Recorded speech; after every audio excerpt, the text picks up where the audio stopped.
we're just here to express our unhappiness with what's going on in the country and the disaster that we face.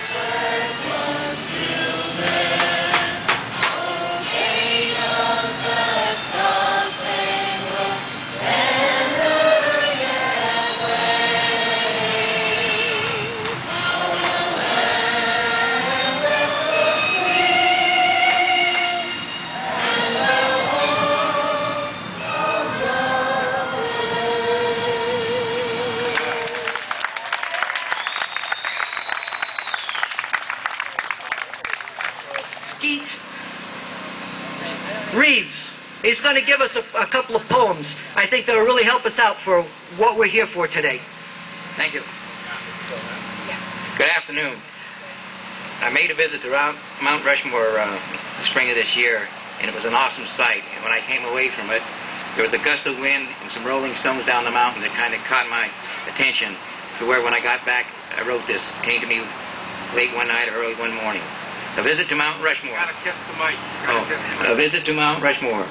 4 great presidents we have known have had their faces carved in stone on a mountain in the west, in South Dakota, where they rest.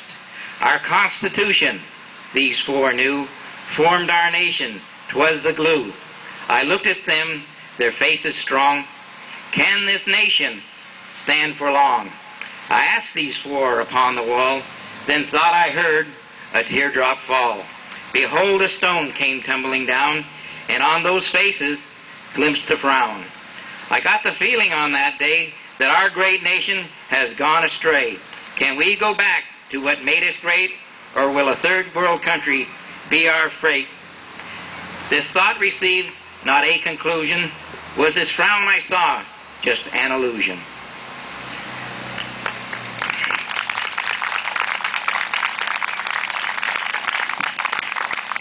This second poem I wrote in December of '07, and I feel like I'm a prophet, but it's a little on the lighter side. Change, with apologies to Dr. Seuss. Sometimes I think it's very strange the way that politicians talk of change. Are these changes considered small, or are these changes not changes at all? Are these changes like a rocket, or changes just to pick your pocket?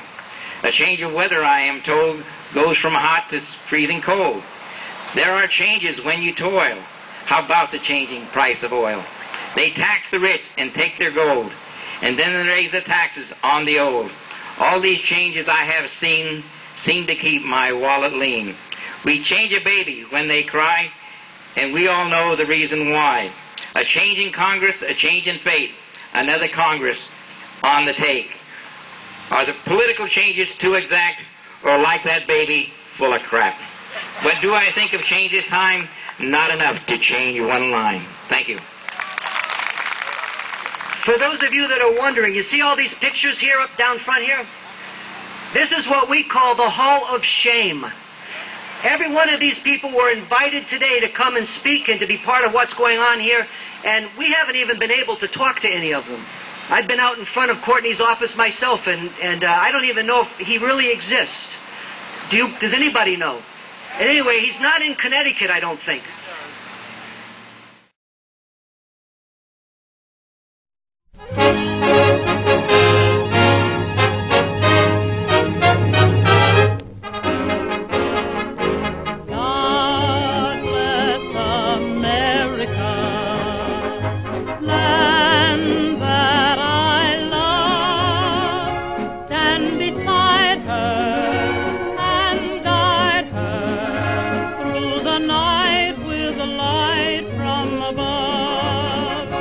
From the mountain to the prairie to the oceans white with foam.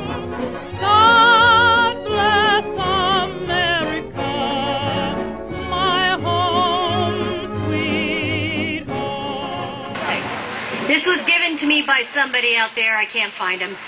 He was kind of afraid to do it himself, and he asked me to read it for him, so I'm obliging. The U.S. Post Service was established in 1775. They've had 234 years to get it right. It is broke. Even though heavily subsidized, it can't compete with private sector FedEx and UPS services. Social Security was established in 1935. They've had 74 years to get it right. It's broke. Fannie Mae was established in 1938. They've had 71 years to get it right. It is broke. Freddie Mac was established in 1970. They've had 39 years to get it right. It's broke. Together, Fannie and Freddie have now led the entire world in the worst economic collapse in 80 years. The war on poverty was started in 1964. They've had 45 years to get it right. $1 trillion of our hard-earned money is confiscated each year and transferred to the poor. It hasn't worked.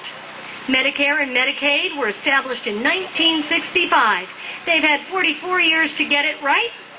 They are broke. And now our government dares to mention them as models for all U.S. health care. Amtrak was established in 1970. They've had 39 years to get it right. Last year, they bailed it out as it continues to run at a loss. This year, $1 trillion was committed in the massive political payoff called the stimulus bill of 2009. It shows no signs of working. It has been used to increase the size of governments across the America and raise government salaries while the rest of us suffer from economic hardships. It has yet to create a single new private sector job. Our national debt projections approaching $10 trillion make that 11.8, have increased 400% in the last 6 months. Cash for Clunkers was established in 2009, went broke in 2009. After 80% of the cars purchased turned out to be produced by foreign companies, and dealers nationwide are now buried under bureaucratic paperwork demanded by a government that isn't paying them what they promised. So with a perfect 100% failure rate and a record that proves that each and every service shoved down our throats by an overreaching government turns into a disaster, how could any American informed trust our government to turn or even set policies for Americans' healthcare system, 17% of our economy? Maybe each of us has a personal responsibility to let others in on this brilliant record before 2010 and then vote to throw the bums out of office, those who are maneuvering to destroy capitalism and destroy our grandchildren's future. Thank you.